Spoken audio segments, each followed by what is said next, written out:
नमस्कार मित्रों, desire point channel के इस नए वीडियो लेक्चर में मैं हूं अमित दुबे और आज के इस वीडियो लेक्चर में हम कक्षा 10 की NCERT मैथ की प्रश्नावली 3.5 का अध्ययन कर रहे हैं।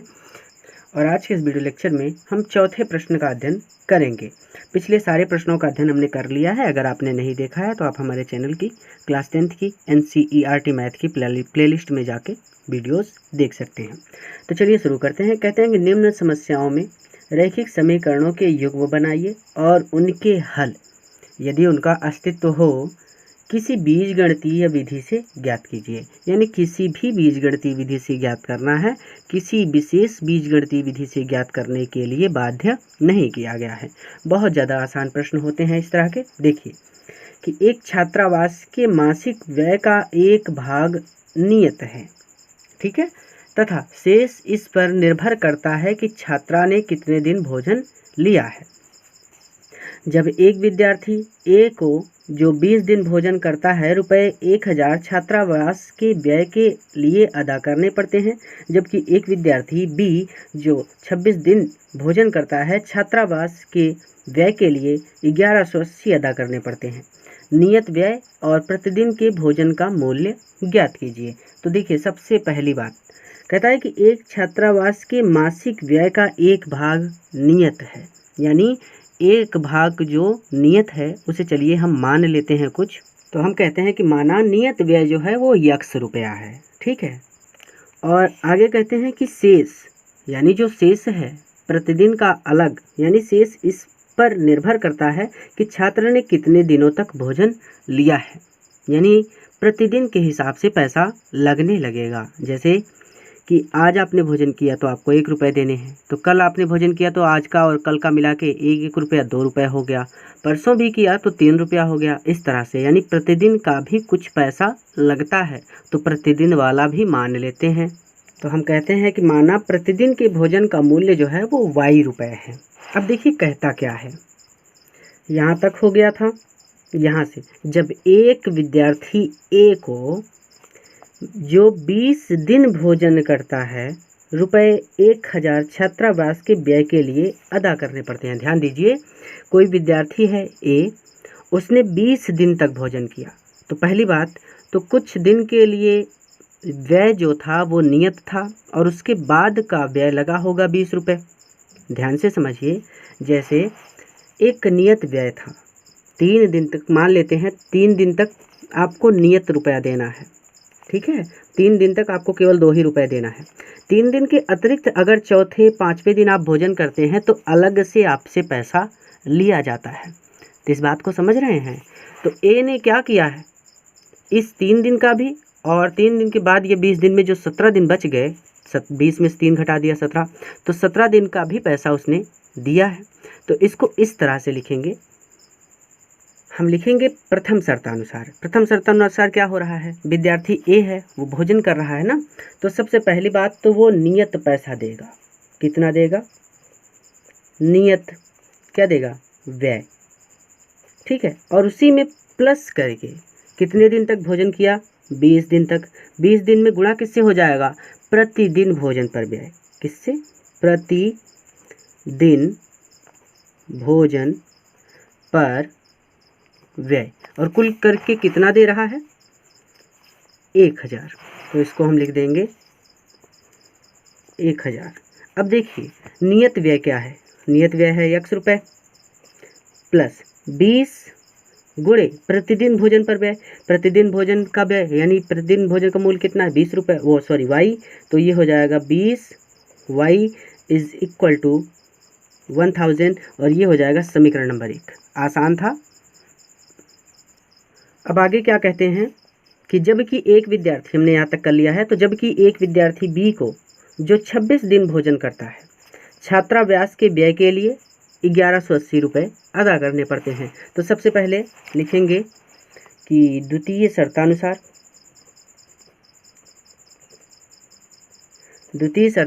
सबसे पहले नियत व्यय, सबसे पहली चीज़ देगा वो नियत व्यय, फिर प्लस कितने दिन तक भोजन कर रहा है, 26 दिन तक। 26 दिन में गुणा हो जाएगा किससे, प्रतिदिन भोजन पर व्यय।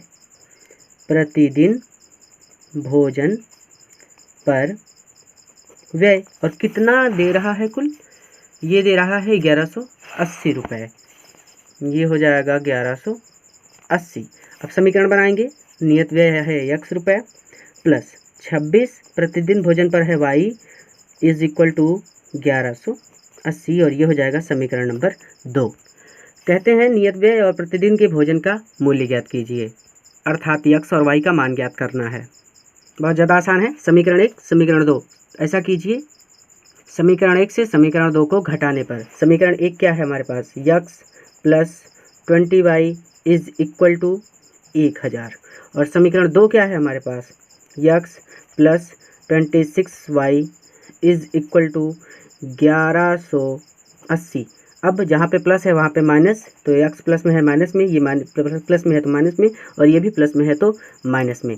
देखिए x से x कट गया, 20 में से 26 गया तो आएगा माइनस का 6y इज इक्वल टू 1000 में से 1180 जाएगा तो बचेगा कितना, 180, लेकिन माइनस में। समझ में आ रही है बात। अब देखिए y को फ्री करेंगे, पहली बात माइनस से माइनस काट देते हैं, y को फ्री करेंगे तो 180/6 और 6 × 18 होता है, तो ये हो जाएगा 30, यानी y का मान हमें y बराबर मिल जाएगा 30। अब इस y के मान को उठाकर चाहे समीकरण 1 में रख दीजिए या समीकरण 2 में रख दीजिए। तो चलिए y के मान को समीकरण 1 में रख देते हैं। तो y का मान समीकरण 1 में रखने पर समीकरण 1 है हमारा x plus 20y is equal to 1000। अब देखिए x होगा प्लस 20 गुणे y का मान कितना है 30 बराबर कितना 1000, x प्लस 2 तिहाई 600 हो जाएगा बराबर 1000। x बराबर करेंगे 1000, देखिए 1000 और 600 उधर जाएगा तो माइनस का 600, x का मान आएगा 400। तो इस तरह से जो नियत व्यय है वो 400 रुपये है, और जो प्रतिदिन का भोजन का मूल्य है वो आपका 30 रुपये है। तो इस तरह से आप लिख सकते हैं इसको। दूसरा प्रश्न कहता है कि एक भिन्न 1/3 हो जाती है जब उसके अंश से 1 घटाया जाता है, और वह 1/4 हो जाती है जब हर में 8 जोड़ दिया जाता है। वह भिन्न ज्ञात कीजिए। तो सबसे पहले भिन्न मान लेनी है आपको। हम लिखेंगे माना भिन्न x अपान y है। ध्यान से समझिए, कहते हैं कि एक भिन्न 1/3 हो जाती है जब उसके अंश से 1 घटाया जाता है, यानी अंश से 1 घटा देंगे तो वह भिन्न किसके बराबर हो जाएगी, 1/3 की। तो हम लिखेंगे प्रथम शर्तानुसार भिन्न है हमारी x अपान y, और अगर अंश में से हम 1 को घटा देते हैं तो वह भिन्न हो जाती है 1/3। और इसको सॉल्व कर लेते हैं। देखिए y का गुणा होगा 1 से तो ये हो जाएगा, और यहाँ पे 3 का गुणा होगा x - 1 से, डायरेक्ट गुणा करते हैं, ये हो जाएगा 3x, और -1 का 3 से गुणा होगा तो -3 इज इक्वल टू y का गुणा होगा 1 से, तो ये बन जाएगा y। और सॉल्व करके अगर इसको एक तरह से लिखें तो ये हो जाएगा 3x, y प्लस में है इधर आएगा तो माइनस में y हो जाएगा, और 3 माइनस में है उधर जाएगा तो प्लस का 3 हो जाएगा, और ये हो जाएगा समीकरण नंबर 1। ठीक है। फिर कहते हैं कि और वहाँ 1/4 हो जाती है जब हर में 8 जोड़ दिया जाता है, यानी जो हर है x अपान y, इसमें +8 कर दें हर में तो वो बराबर हो जाएगी 1/4 के। ये तो बहुत ज़्यादा आसान है। तो लिखेंगे द्वितीय शर्तानुसार भिन्न है हमारे पास x अपान y, हर में हमें जोड़ देना है 8, वो भिन्न हो जाएगी 1/4 के बराबर। गुणा करते हैं, y प्लस 8 में होगा 1 का गुणा और x का होगा 4 से, तो 4 से x का गुणा करेंगे तो ये हो जाएगा 4x, और y का गुणा 1 से तो y, और 8 से भी तो 8 ही आएगा। y को इधर लाएंगे तो ये हो जाएगा 4x minus y is equal to 8, और ये हो जाएगा समीकरण नंबर 2। इस तरह से हमारे 2 समीकरण बन गए। कहते हैं कि वह भिन्न ज्ञात कीजिए, बहुत ज़्यादा आसान है। तो कोई भी रूल लगा के आपको हल करना है। हमने कहा कि भाई समीकरण 1 से समीकरण को 2 को घटा दे रहे हैं। तो देखिए समीकरण 1 हमारे पास है 3x minus y is equal to 3, और समीकरण 2 हमारे पास है 4x minus y is equal to 8। अब देखिए जहाँ पे प्लस है वहाँ पे माइनस, जहाँ पे माइनस है वहाँ पे प्लस, तो ये प्लस में है तो ये हो जाएगा माइनस का, ये माइनस में है तो ये हो जाएगा प्लस का, और ये प्लस में है तो ये हो जाएगा माइनस का अपान। एक वाई प्लस में एक वाई माइनस में कट गया, 3x में से 4x जाएगा तो माइनस का x आएगा, 3 में से 8 जाएगा तो माइनस का 5 आएगा और ये माइनस से ये माइनस कट जाएगा, यक्स का मान मिलेगा 5। अब यक्स के मान को उठाकर चाहे समीकरण 1 में रख दें या फिर समीकरण 2 में रख देते हैं। यक्स का मान समीकरण 1 में रखने पर समीकरण 1 है हमारे पास 3x minus y is equal to 3। X का मान कितना आया 5, तो ये हो जाएगा 3 गुणित 5 minus y is equal to 3। और ये देखिए बहुत ज़्यादा आसान है कि 3 पचे होता है 15 minus y is equal to 3। 15 उधर जाएगा तो ये बचेगा माइनस का वाई और ये 3 माइनस 15, 3 में से 15 जाएगा तो वाई का मान आएगा माइनस का 12। माइनस से माइनस कैंसिल, y बराबर 12। कहते हैं वह भिन्न ज्ञात कीजिए। तो हमने भिन्न कौन सी मानी थी? हमने मानी थी यक्स अपान वाई। तो यक्स के स्थान पे यक्स का मान रख दीजिए और y के स्थान पे y का मान रख दीजिए। तो यक्स का मान हमें मिला है 5 और y का मान हमें मिला है 12, अर्थात वह भिन्न 5/12 है। अगला प्रश्न है कि यश ने एक टेस्ट में 40 अंक अर्जित किए। जब उसे प्रत्येक सही उत्तर पर 3 अंक मिले तथा अशुद्ध उत्तर पर 1 अंक की कटौती की गई, यदि उसे सही उत्तर देने पर 4 अंक मिलते तथा अशुद्ध उत्तर देने पर, अशुद्ध मतलब गलत, उत्तर देने पर 2 अंक कटते तो यश 50 अंक अर्जित करता। टेस्ट में कितने प्रश्न थे? ये तो बहुत ही ज़्यादा आसान है। देखिए सबसे पहले आप लिखेंगे माना, बहुत ज़्यादा आसान है, ध्यान से समझिएगा कि सही प्रश्नों के उत्तर देने की संख्या यक्स है, यानी जितने प्रश्न उसने सही किए हैं उनकी संख्या यक्स है, और अशुद्ध प्रश्नों के उत्तर देने की संख्या वाई है, यानी जितने प्रश्न उसने गलत किए हैं वो वाई है। अब देखिए ध्यान दीजिए, अगर परीक्षा में 50 प्रश्न आते हैं तो भाई मान लीजिए आपका 25 गलत हुआ तो 25 सही होगा, ऐसा मान रहे हैं मोटी बात। तो भाई ये जोड़ करके 50 ही आना चाहिए। ऐसा नहीं होता कि 25 सही हो जाए और 26 गलत हो जाए, तब तो कुल मिला के 51 प्रश्न हो जाएंगे। ऐसा नहीं होता ना, यानी सही वाले को और गलत वाले को जोड़ दिया जाए तो कुल प्रश्नों की संख्या मिल जाती है। तो इस चीज़ को हम ऐसे लिखेंगे कि कुल प्रश्नों की संख्या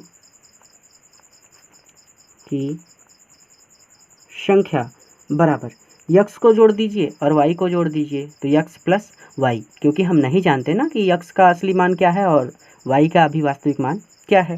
तो इस तरह से कुल प्रश्नों की संख्या यक्स प्लस वाई मिल गया। अब देखिए ध्यान से समझिएगा कि यश ने एक टेस्ट में 40 अंक अर्जित किए। जब उसे प्रत्येक सही उत्तर पर 3 अंक मिले तथा अशुद्ध उत्तर देने पर 1 अंक की कटौती की गई। ध्यान दीजिए, सही उत्तर दिया तो सही के लिए यक्स है, कितना सही उत्तर दिया 3। ध्यान समझिए कि सही उत्तरों की संख्या तो यक्स है, अब कितने सही उत्तर दिए इसने 3, तो ये हो गया 3x, ठीक है। और 3 अंक मिले तथा अशुद्ध उत्तर देने पर 1 अंक की कटौती की गई। कटौती का मतलब काट लेना, जैसे कम कर दिया गया, कम करने के लिए हम घटाते हैं, और अशुद्ध उत्तरों की संख्या क्या है y है, और उसे कितना अंक मिला कुल मिला के 40, तो ये हो जाएगा समीकरण नंबर 1। समझ में आ रही बात? फिर से कि सही उत्तरों की संख्या यक्स है, कितने सही उत्तर दिए 3 उत्तर सही दिए तो 3x हो गया, 3 से उसमें गुणा कर दिया। फिर कहता है कि अशुद्ध उत्तर देने पर 1 अंक की कटौती की गई, यानी अगर आपने गलत उत्तर दिया तो आपके 1 अंक काट लिए जाएंगे। तो काटने का मतलब घटा दिया जाएगा, तो इस 3x में से 1 अंक यानी y घटा दिया, तो बराबर करके कितना मिला उसे 40 अंक। तो पहला समीकरण लिखते हैं। प्रथम शर्तानुसार हमारा समीकरण बन जाएगा 3x माइनस का y इज इक्वल टू 40, और ये हो जाएगा समीकरण नंबर 1। फिर से ध्यान से समझिए, आगे कहते हैं कि उसे सही उत्तर देने पर 4 अंक मिलते, ठीक है। तो सही उत्तर के लिए यक्स कितने अंक मिलते 4, तो 4 से गुणा कर दिया, तथा अशुद्ध उत्तर देने पर 2 अंक कटते, तो कटने का मतलब घट जाते, तो घटते कितना y, और कितना घट रहे हैं 2 से 2 में गुणा हो जाएगा, सॉरी y में 2 से गुणा हो जाएगा, तो कितने अंक आएंगे 50, तो बराबर करके हम लिखेंगे 50। तो ये हो गया हमारा समीकरण नंबर 2, ठीक है। तो दूसरा समीकरण भी लिखते हैं। तो दूसरा समीकरण बनेगा 4x minus 2y is equal to 50। Test में कितने प्रश्न थे, यानी यक्स और वाई को जोड़ करके बताना है। पहले यक्स का मान निकालिए, फिर वाई का मान निकालिए और फिर दोनों को जोड़ दीजिए। तो सबसे पहले या तो x को गायब कीजिए या फिर y को। तो देखिए यहाँ पे 3x है, यहाँ पे 4x है, यहाँ पे y है, यहाँ पे 2y है। अगर इस समीकरण में हम 2 से गुणा कर दें तो यहाँ पे भी 2y हो जाएगा और 2y से 2y कट जाएगा जब हम समीकरण को घटा देंगे। तो चलिए सबसे पहले समीकरण 1 में 2 से गुणा करते हैं। तो समीकरण 1 में 2 से गुणा करने पर, ठीक है, आप साफ साफ लिखिएगा। 2 से गुणा करेंगे 3x में तो ये हो जाएगा 6x, 3 दूनी 6x, माइनस 2 से गुणा करेंगे y में तो ये हो जाएगा 2y इज इक्वल टू 2 से गुणा करेंगे 40 में तो ये हो जाएगा 80 और इसे बना देते हैं समीकरण नंबर 3, ठीक है। अब पहले वाले समीकरण को भूल जाइए। अब क्या कीजिए, समीकरण 2 से कौन सा ज़्यादा है, ये वाला ज़्यादा है, तो समीकरण 3 से समीकरण 2 को घटा दीजिए। तो समीकरण 3 से समीकरण 2 को घटाने पर समीकरण 3 है हमारे पास 6x minus 2y is equal to 18 और समीकरण 2 है हमारे पास 4x minus 2y is equal to 50। देखिए यहाँ पे भी माइनस, यहाँ पे प्लस और यहाँ पे माइनस। ध्यान देने वाली बात यह है कि प्लस में हुआ तो माइनस में कर देंगे। अभी 4x प्लस में है ना तो हमने माइनस में कर दिया, 2y प्लस में माइनस में था तो हमने प्लस में कर दिया और 50 प्लस में था तो हमने इसको माइनस में कर दिया। अपान 6x में से 4x जाएगा 2x, 2y से 2y कट जाएगा क्योंकि एक प्लस में है एक माइनस में, बराबर 80 में से 50 जाएगा तो 30 आएगा। यक्स बराबर, यानी यक्स को फ्री करेंगे तो ये हो जाएगा 30, 2 गुणा में है आएगा भाग होगा, कट जाएगा 15 आएगा, यानी यक्स का मान हमें मिला है कितना 15। अब इस यक्स के मान को चाहे तो समीकरण 1 में, 2 में, 3 में किसी भी समीकरण में रख सकते हैं। तो समीकरण 1 छोटा है इसलिए समीकरण 1 में रख देते हैं। तो यक्स का मान समीकरण 1 में रखने पर समीकरण 1 हमारे पास बना था 3x minus y is equal to 40। X का मान हमारा कितना है 15, तो 3 यक्स का गुणा यानी 15 minus y is equal to 40। 15 तियाँ होता है 45 और ये हो जाएगा 45 minus y is equal to 40। 45 उधर जाएगा तो ये हो जाएगा minus y is equal to 40 minus 45। 40 में से 45 जाएगा तो ये minus y is equal to आएगा -5, कट जाएगा माइनस माइनस, वाई का मान आएगा 5, ठीक है। अब कुल प्रश्नों की संख्या पूछ रहा है, यानी सही प्रश्न और गलत प्रश्न दोनों को मिलाकर के कितने प्रश्न थे। तो गलत प्रश्नों की संख्या है 5 और सही की संख्या है 15, तो 5 और 15 को जोड़ दीजिए। यहाँ पे हमने सबसे ऊपर लिखा था कि कुल प्रश्नों की संख्या यक्स प्लस वाई होगी। यक्स का मान कितना है यहीं पे कर दे रहा हूँ। यक्स का मान हमारा आया है 15 और प्लस वाई का मान हमारा आया है 5, तो ये 15 5 20, अर्थात कुल प्रश्नों की संख्या 20 है। एक चीज़ की ओर ध्यान दीजिए, जैसे उत्तरमाला में आपको रैखिक समीकरण के युग्म भी पूछेगा, दे रहा है, तो ये हो जाएगा 3x minus y is equal to 40, एक हो गया। 4x minus 2y is equal to 50, ये दूसरा हो गया। लेकिन अगर आप ध्यान से देखें तो इसी 4x minus 2y is equal to 50 को एक और रूप में लिख सकते हैं। ऊपर कर देता हूँ, जैसे ये 4x है और है माइनस का 2y इज इक्वल टू 50, 2 कामन है, 2 कामन ले लीजिए। 2 कामन लिया तो ये बच गया 2x माइनस का y इज इक्वल टू 50। ये 2 उधर जाएगा तो ये होगा 2x माइनस वाई और 2 से 50 कटेगा तो आपको 25 मिलेगा। ये हमारा एक तरह से समीकरण दूसरा इस रूप में भी लिखा जा सकता है, ठीक है। चौथा प्रश्न कि एक राजमार्ग पर 2 स्थान ए और बी 100 किलोमीटर की दूरी पर हैं, अर्थात ए से बी की दूरी 100 किलोमीटर है। एक कार ए से तथा दूसरी कार बी से एक ही समय चलना प्रारंभ करती हैं। यदि ये कारें भिन्न भिन्न चालों से एक ही दिशा में चलती हैं तो वो 5 घंटे पश्चात मिलती हैं। यदि वे विपरीत दिशा में चलती हैं तो 1 घंटे के पश्चात मिलती हैं। दोनों कारों की चाल ज्ञात कीजिए। चाल बराबर दूरी बटे समय, वही सूत्र लगेगा। सबसे पहले आप मान लेंगे कि माना ए कार्य की चाल x किलोमीटर प्रति घंटे है और बी कार्य की चाल y किलोमीटर प्रति घंटे है। किलोमीटर पर आवर लिखा है, h से आवर है। तो ए और बी बिंदु के बीच की दूरी 100 किलोमीटर है। इसको छोड़ देते हैं कुछ देर के लिए, पहले कार की चाल ज्ञात करते हैं, ठीक है, सॉरी दूरी ज्ञात करते हैं, तब आसान हो जाएगा, चाल तो पता है चल जाएगी। एक कार ए तथा बी से एक ही समय में चलना प्रारंभ करती हैं। यदि ये कारें भिन्न भिन्न चालों से एक ही दिशा में चलती हैं तो वे 5 घंटे पश्चात मिलती हैं। तो 5 घंटे का समय दे रहा है। सबसे पहले आप ज्ञात कीजिए दूरी। हम लिखेंगे 5 घंटे में कार ए द्वारा चली गई दूरी। दूरी बराबर सूत्र होता है चाल गुणते समय, ठीक है। अब कार ए की चाल हमने क्या मानी है, चाल तो इसकी मानी है हमने यक्स गुणते समय कितना लग रहा है 5 घंटे, तो ये हो जाएगा 5, यानी हमें मिलेगा 5 यक्स। अब इसी तरह से कार बी का भी निकालते हैं। तो 5 घंटे में कार बी द्वारा चली गई दूरी, तो दूरी बराबर सूत्र होता है चाल गुणते समय। चाल कितनी है भाई इसकी, सॉरी चाल इसकी है वाई और समय कितना लग रहा है 5 घंटे। तो जैसे ये 5 यक्स हो गया, क्योंकि ए की चाल यक्स थी तो यहाँ पे हो जाएगा 5 वाई, क्योंकि बी कार की चाल वाई है और समय उतना ही लग रहा है।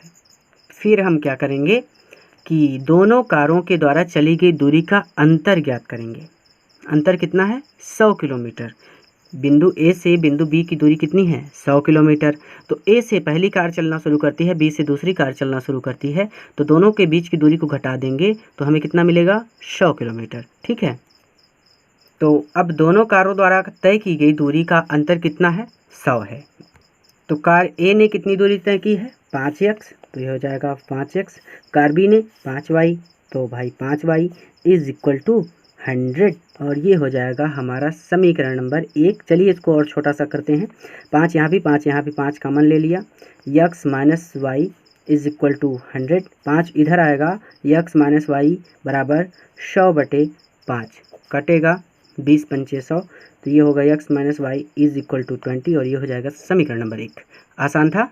आगे कहते हैं कि यदि वे कारें, देखिए 5 घंटे के पश्चात मिलती हैं तो हमने कर लिया। आगे कहते हैं कि यदि वे कारें विपरीत दिशा में चलें, कार नहीं लिखा है फिर भी पढ़ रहा हूँ, कि यदि वे विपरीत दिशा में चलती हैं तो 1 घंटे के पश्चात मिलती हैं। कितने घंटे के पश्चात 1 घंटे के पश्चात। अब देखिए ध्यान से समझिए, 1 घंटे के पश्चात मतलब यहाँ पे 5 घंटे का समय था, तो हमने कार ए द्वारा चली गई दूरी को चाल गुणते समय किया। तो चाल थी हमारी यक्स और समय लग रहा था 5, तो 5 यक्स आया था। लेकिन चाल तो अभी हमारी यक्स है, लेकिन समय कितना लग रहा है 1 घंटे। तो जब 1 से यक्स में गुणा करेंगे तो कितना आएगा यक्स। उसी तरह से जब 1 से वाई में गुणा करेंगे तो कितना आएगा वाई। तो हम डायरेक्ट इसको लिख दे रहे हैं, कैसे, दोनों कारों द्वारा 1 घंटे में चली गई दूरी बराबर 100 किलोमीटर। ठीक है, हम जानते हैं ना कि दूरी बराबर होता है चाल गुणते समय। तो चाल तो है भाई यक्स और यक्स का गुणा करेंगे समय यानी 1 से, तो आएगा यक्स। तो भाई ये हो गया यक्स। अब चूंकि दोनों आकर के मिल रही हैं, यानी इधर से ये आ रही है उधर से ये इस तरह से, तो अब इनकी दूरी जो होगी वो जुड़ जाएगी। ठीक है, तो ये हो जाएगा यक्स प्लस वाई, यानी ये पहली कार का चाल और ये दूसरी कार का चाल कुल मिला के कितना है 100 किलोमीटर। ठीक है, तो ये हो जाएगा हमारा समीकरण नंबर 2। अब समीकरण 1 में है, 1 में माइनस में है वाई, 1 में प्लस में है, तो जोड़ दीजिए, सीधी सी बात। समीकरण 1 व 2 को जोड़ने पर जोड़ेंगे तो x minus y is equal to 20, x plus y is equal to 100। कोई भी चिन्ह में परिवर्तन नहीं होता, यक्स यक्स हो जाएगा 2x, एक वाई माइनस में एक वाई प्लस में कट जाएगा, बराबर बचेगा हमारे पास 120। यक्स को फ्री करेंगे तो 120/2 60 आएगा। यक्स बराबर हमें मिल गया 60। अब यक्स का मान उठा करके चाहे समीकरण 1 में या फिर 2 में रख दीजिए, तो समीकरण 1 छोटा है तो समीकरण 1 में रख दीजिए। तो मैंने लिखा है कि यक्स का मान समीकरण 1 में रखने पर समीकरण 1 हमारे पास था x minus y is equal to 20, x का मान 60 minus y is equal to 20, और इस तरह से माइनस का वाई इज इक्वल टू 20, और ये इधर आएगा तो माइनस का 60 माइनस वाई, ये माइनस 40, 20 में से 60 जाएगा 40, वाई यानी माइनस से माइनस कट गया, वाई बराबर हमें मिलेगा 40, यानी वाई का मान जो आया है वो 40 आया है और यक्स का मान 60 आया है। इसका मतलब है कि कार ए की जो चाल है वो 60 किलोमीटर प्रति घंटा है और कार बी की जो चाल है वो 40 किलोमीटर प्रति घंटा है। अंतिम प्रश्न, एक आयत का क्षेत्रफल 9 वर्ग इकाई कम हो जाता है यदि उसकी लंबाई 5 इकाई कम कर दी जाती है और चौड़ाई 3 इकाई बढ़ा दी जाती है। यदि हम लंबाई को 3 इकाई और चौड़ाई को 2 इकाई बढ़ा दें तो क्षेत्रफल 67 वर्ग इकाई बढ़ जाता है। आयत की विमाएं ज्ञात कीजिए। सबसे पहले माना आयत की लंबाई x और आयत की चौड़ाई y है, तो आयत का जो क्षेत्रफल होगा, आयत का क्षेत्रफल, उसका सूत्र होता है लंबाई गुणे चौड़ाई। तो लंबाई कितना है x गुणते y, तो ये आयत का क्षेत्रफल आएगा x y वर्ग इकाई। ठीक है, अब देखिए क्या कह रहा है, कहता है कि एक आयत का क्षेत्रफल 9 वर्ग इकाई कम हो जाता है। कब कम होता है? यदि उसकी लंबाई 5 इकाई कम कर दी जाए। तो लंबाई तो है भाई यक्स, और उसमें से घटा कितना देना है? 5। कम करना मतलब घटाना। और तथा चौड़ाई 3 इकाई बढ़ा दी जाए। तो चौड़ाई है y और उसमें जोड़ कितना देना है? प्लस का 3। तो ये दोनों तो भाई गुणा होगा, क्योंकि लंबाई गुणे चौड़ाई। और किसमें से घटाया जा रहा है? आयत के क्षेत्रफल से ही तो घटेगा ना। जैसे एक आयत का क्षेत्रफल इतना बड़ा है, अब उसकी लंबाई और चौड़ाई को हमने कम कर दिया, तो कम करने का मतलब आयत बेचारा इतना छोटा सा हो गया, तो आयत का क्षेत्रफल कम हो रहा है ना। तो इसका मतलब ये किस में से घटेगा? आयत के क्षेत्रफल में से। तो आयत का क्षेत्रफल क्या आया है? यक्स वाई, और इसमें से आयत के क्षेत्रफल में से घट जाएगा x minus 5 into y plus 3। तो कितना आएगा? 9। ये हमारा पहला समीकरण बनेगा। देखिए हम लिखेंगे प्रथम शर्तानुसार। अब आयत का क्षेत्रफल यक्स माइनस वाई, घटाया कितना जा रहा है? घटाया जा रहा है यक्स माइनस 5 और वाई प्लस 3, और आएगा कितना? 9। इस तरह से अब देखिए सॉल्व करते हैं इसको। यक्स वाई माइनस यक्स का गुणा एक बार इसमें, ठीक है, तो ब्रैकेट लगा रहने देते हैं या फिर हटा ही देते हैं, चलिए लगा रहने देते हैं। तो यक्स का गुणा करेंगे एक बार वाई में, तो यक्स का गुणा वाई से, तो यक्स वाई आप इसको जानते हैं ना कि एक बार यक्स का गुणा होगा वाई प्लस 3 से, और फिर एक बार माइनस 5 का गुणा होगा वाई प्लस 3 से, ठीक है। तो एक बार यक्स का गुणा किया वाई से तो यक्स वाई आया, फिर यक्स का गुणा करेंगे प्लस 3 से तो प्लस 3 यक्स आएगा, ठीक है। फिर माइनस 5 का गुणा करेंगे वाई से तो माइनस 5 वाई आएगा, फिर माइनस 5 का गुणा करेंगे 3 से तो प्लस माइनस का गुणा माइनस होता है, और 5 यहाँ 15 आएगा, और ब्रैकेट बंद, और इस तरह से यहाँ पे 9, ठीक है। अब देखिए यहाँ पे है यक्स वाई माइनस, ये प्लस में था तो ये माइनस में, ब्रैकेट के अंदर जाएगा जब माइनस तो चिन्ह को बदल देगा, जो प्लस में होगा वो माइनस में, और जो माइनस में होगा वो प्लस में हो जाएगा। तो ये भी 3x प्लस में है तो ये भी माइनस में, 5y प्लस माइनस में है तो ये हो जाएगा प्लस में, और ये 15 माइनस में है तो ये हो जाएगा प्लस में बराबर 9। यक्स वाई कट गया, बचा माइनस 3x प्लस 5y, 15 को उधर भेज देते हैं तो 9 minus 15 minus 3x plus 5y is equal to 15 में से 9 में से 15 जाएगा तो आएगा 6, लेकिन माइनस में।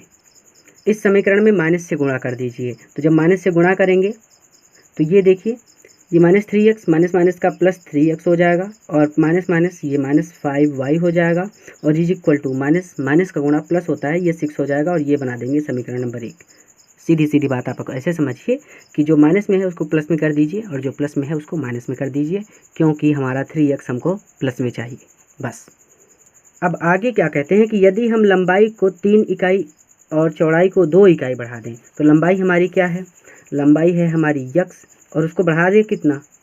3, तो यक्स प्लस 3 ब्रैकेट में, और चौड़ाई को 2 इकाई बढ़ा दें, यानी ब्रैकेट में वाई प्लस 2, इसको गुणा में रखिएगा हमेशा, ठीक है। लंबाई गुणे चौड़ाई, तो क्षेत्रफल 67 वर्ग इकाई बढ़ जाता है। कितना बढ़ जाता है क्षेत्रफल? यानी जो कुछ भी होगा क्षेत्रफल यक्स प्लस वाई था वो उसमें जुड़ जाएगा कितना? 67। अगर पहले ये क्षेत्रफल यक्स वाई था तो इसको और बढ़ा देंगे तो इसमें 67 प्लस कर देंगे, ठीक है। तो अगला समीकरण हमारा बनेगा कि x plus 3 y plus 2 is equal to x y plus 67। लिखेंगे द्वितीय शर्तानुसार, और फिर हमारा जो समीकरण बनाया था हमने उसको लिख देंगे। तो समीकरण बना था यक्स प्लस 3 फिर y plus 2 is equal to x y plus 67। गुणा करते हैं, यक्स का गुणा करेंगे वाई में तो ये हो जाएगा यक्स वाई, यक्स का गुणा करेंगे 2 में तो ये हो जाएगा 2x, 3 का गुणा करेंगे वाई में तो ये होगा प्लस 3y, और 3 का गुणा करेंगे प्लस में 2 में तो ये होगा 3 2 के 6, और ये होगा यक्स वाई प्लस 67। अब देखिए ये यक्स वाई जब इधर आएगा तो ये प्लस में है तो माइनस में हो जाएगा, और ये वाला यक्स वाई प्लस में है तो माइनस का प्लस वाई एक हो जाएगा, एक प्लस का एक्स वाई हो जाएगा और एक माइनस का हो जाएगा, तो ये कट जाएंगे, ठीक है। बचेगा क्या?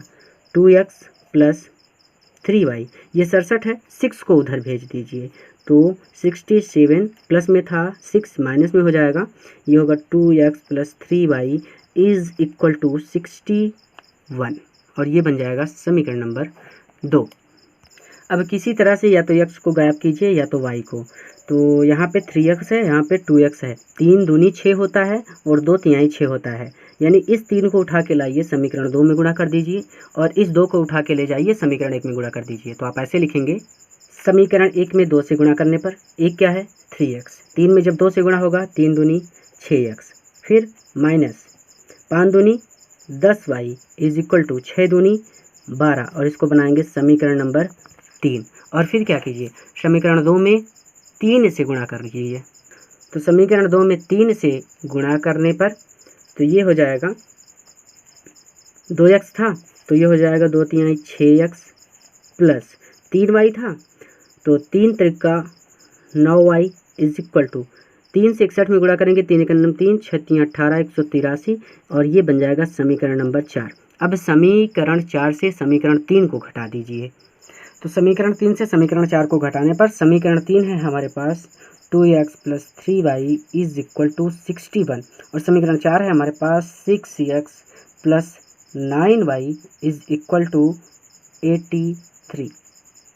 सॉरी, हमारा समीकरण जो 3 है, फिर से लिखते हैं इसको, समीकरण 3 है हमारे पास 6x minus 10y is equal to 12 और समीकरण 4 है हमारे पास 6x plus 9y is equal to 183।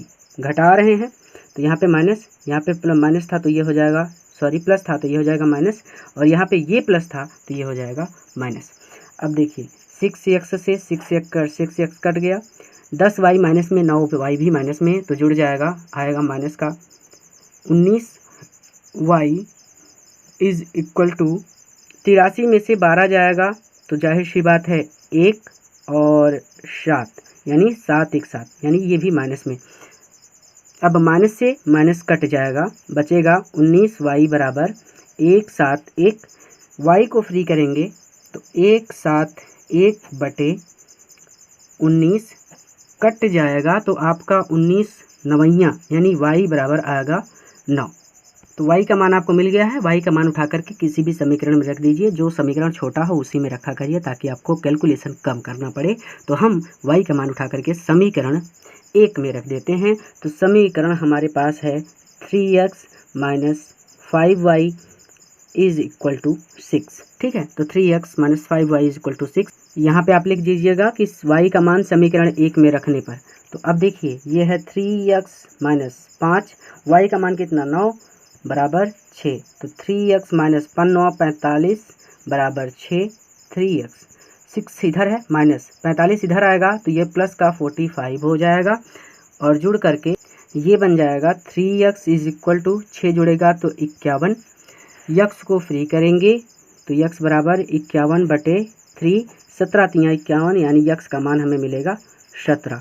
इस तरह से आप देख सकते हैं कि आयत की लंबाई जो है वो 17 है और आयत की चौड़ाई जो है वो 9 है। पूरा वीडियो देखने के लिए धन्यवाद।